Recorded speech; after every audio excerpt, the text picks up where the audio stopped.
O Abel tá indo para uma linha de confronto que geralmente não acaba bem no Palmeiras.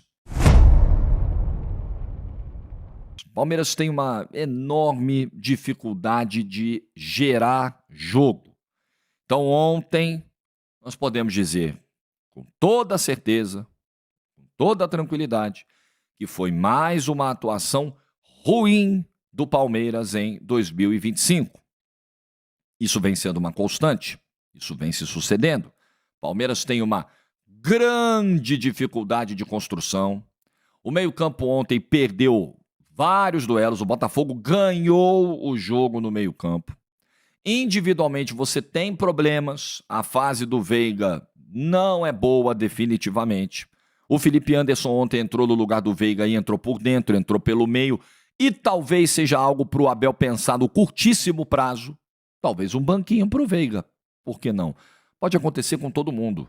Fase ruim, perder uma titularidade, ir para o banco, o treinador tentar algo novo, por que não? Pode acontecer, né?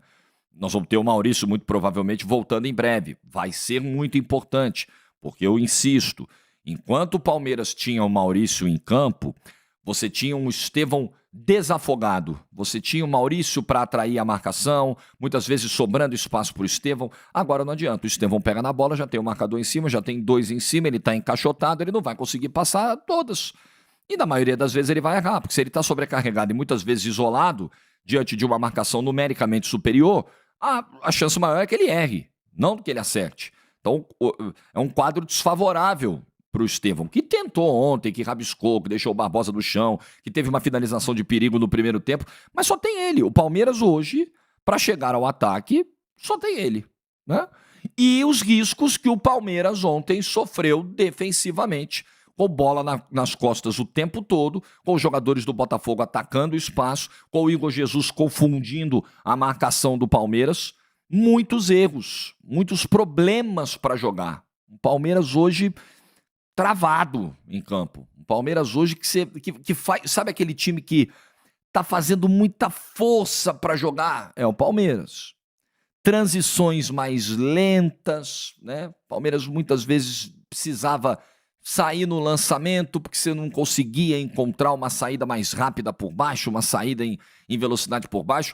Na reta final do jogo, o Palmeiras quase não ficava com a bola, inclusive. Aí você vê um pouco de nervosismo, que eu também acho que aconteceu, também acho que está acometendo o Palmeiras nesse momento, porque a coisa não está rolando. Você vai vendo o time um pouco mais nervoso em campo. Você tem pouca coisa positiva para destacar do Palmeiras de ontem. Talvez a dupla de volantes, principalmente o Lucas Evangelista. Ontem ele trocou a dupla, né? Porque na final ele foi com o Aníbal e com o M. Martínez. Ontem ele foi com o Rios e com o Lucas Evangelista. Eu gostei do Lucas Evangelista. Achei que foi um cara que participou bastante, buscou, desarmou, ganhou alguns duelos, poucos duelos que o Palmeiras ganhou no meio-campo. Alguns foram vencidos pelo Lucas Evangelista. Talvez só isso que a gente pode, né? Ele e o Felipe Anderson, que entrou bem. Assim, não tem nada muito melhor para você destacar do Palmeiras no jogo de ontem, não. Palmeiras pouquíssimo inspirado, Palmeiras apresentando de novo lentidão, jogando poucas bolas no alvo, poucas defesas do John, fez 3, se não me engano, no jogo.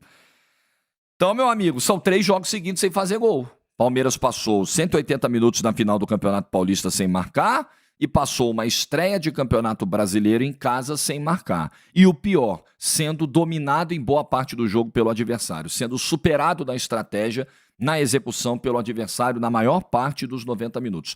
Apesar disso, o seu Flaco Lopes ainda teve a bola do jogo aos 42 do segundo tempo e desperdiçou. Tem o mérito do John na defesa, sim, claro, a saída de gol do John, mas não dá, né? O lançamento acho que foi do Bruno Fux, inclusive.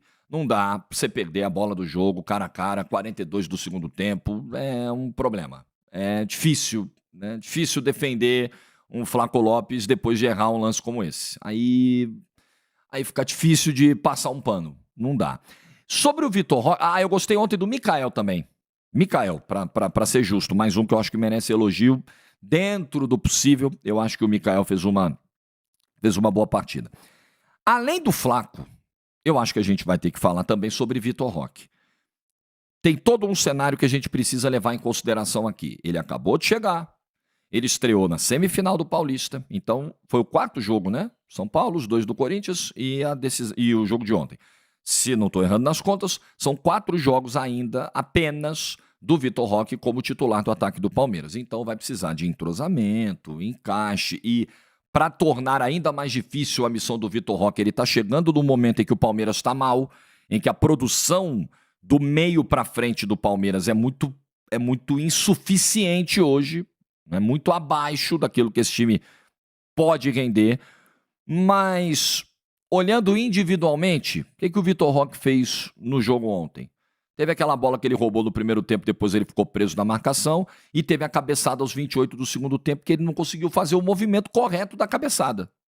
A cabeçada torta, muito mal executada para um jogador com a qualidade, com o potencial que a gente sabe que o Vitor Roque tem. Quando o Palmeiras contrata na casa dos 400 milhões de reais, o Palmeiras quer uma resposta que não demore muito desses reforços, né? O Paulinho ainda não estreou, o Maurício machucou, mas vinha muito bem, vinha respondendo muito bem no início da temporada. Até agora, a gente não viu grandes momentos do Vitor Roque.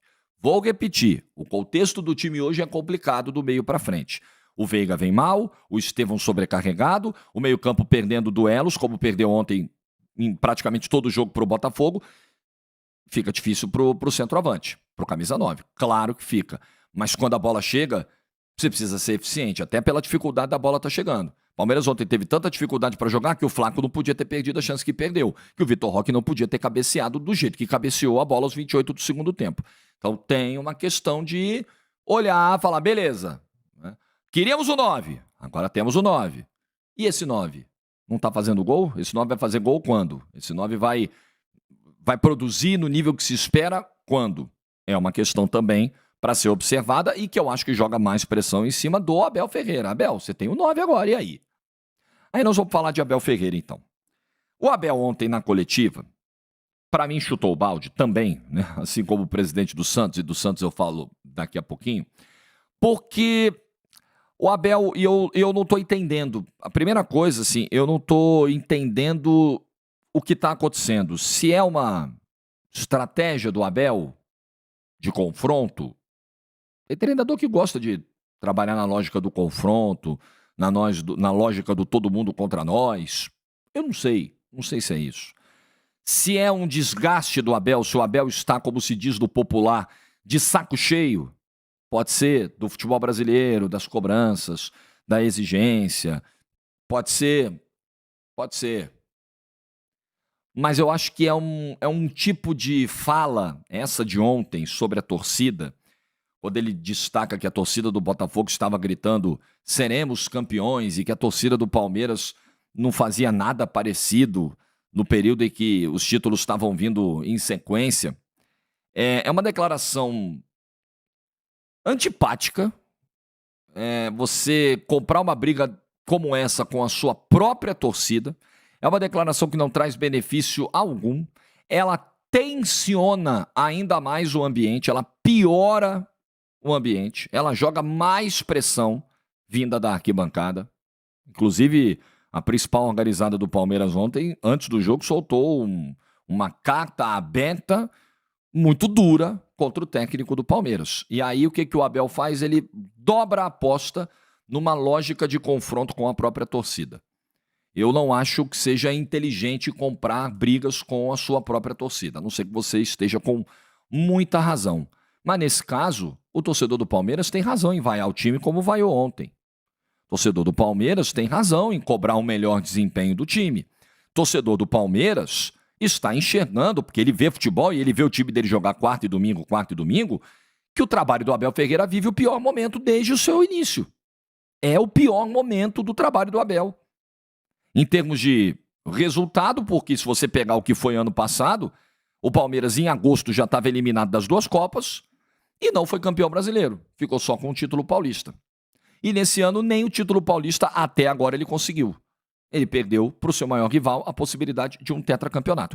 Além disso, além dos resultados, o que a gente vê de performance do time em campo é muito abaixo do que a gente sabe que o Palmeiras pode render, daquilo que o Palmeiras já rendeu uma enorme dificuldade de gerar jogo, uma grande dependência de lançamentos ou cruzamentos. Aliás, eu vou falar disso também. Parabéns ao Pedro Marques, nosso colega da Rádio Jovem Pan, que fez uma pergunta pertinente, dura, porém sem faltar com respeito ao Abel Ferreira, trazendo para discussão um fato, uma dependência do Palmeiras de cruzamentos, de lançamentos ao gol adversário. Inclusive, ontem ele destaca que como é que saiu a jogada do Flaco Lopes? Ah, foi um lançamento. Ah, como é que saiu a jogada do Inter contra o Flamengo? Aí ele começa a misturar, né, pegar um outro jogo de um outro clube como exemplo. Ontem, segundo o Flash Score, o Palmeiras cruzou 27 bolas.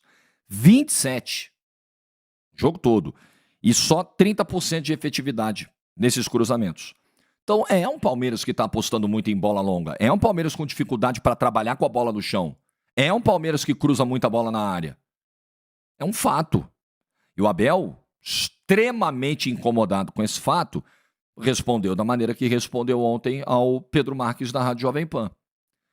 Então, eu confesso para você que eu não sei. Eu tenho a sensação, a impressão, eu tenho duas impressões, tá? Duas sensações. Eu tenho a sensação que ele tá de saco cheio da cobrança, da rotina do futebol brasileiro, de um nível de esgotamento que ele está apresentando. Me parece ser algo nessa linha.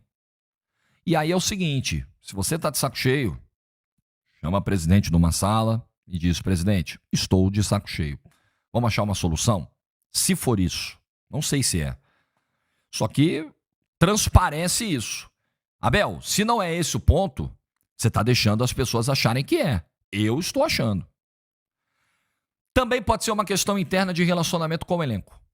Não sei se isso está sendo falado, se você já pensou nisso, Mas trabalhos muito longos se desgastam, é super normal. Ainda mais no ambiente de cobrança extrema, excessiva que é o futebol. Trabalhos longos se desgastam, se perdem no meio do caminho. Acho que pode estar acontecendo isso com o Palmeiras do Abel Ferreira. Um desgaste do modelo, um desgaste da fórmula e um desgaste de relações também com os jogadores. Pode acontecer. Não sei se o jogador que em 2020 corria e se matava, entre aspas, pelo Abel, se ele hoje faz o mesmo. Não sei como é que é essa relação no dia a dia. A gente não sabe, a gente não vê os treinos. Aliás, o Abel não abriu o treino até agora, desde a pandemia. A gente não. Então, a gente só tem o que os 90 minutos de cada jogo nos mostram. E aí a gente vai tentando achar os motivos, achar as razões, tentar interpretar, entender o que está acontecendo no dia a dia, que deságua em atuações ruins como a de ontem. Em 3 jogos seguidos sem marcar gol, em problemas de eficiência, de efetividade. É um momento muito, muito, muito delicado do trabalho do Abel. E o Abel está piorando as coisas. As coisas estão ruins.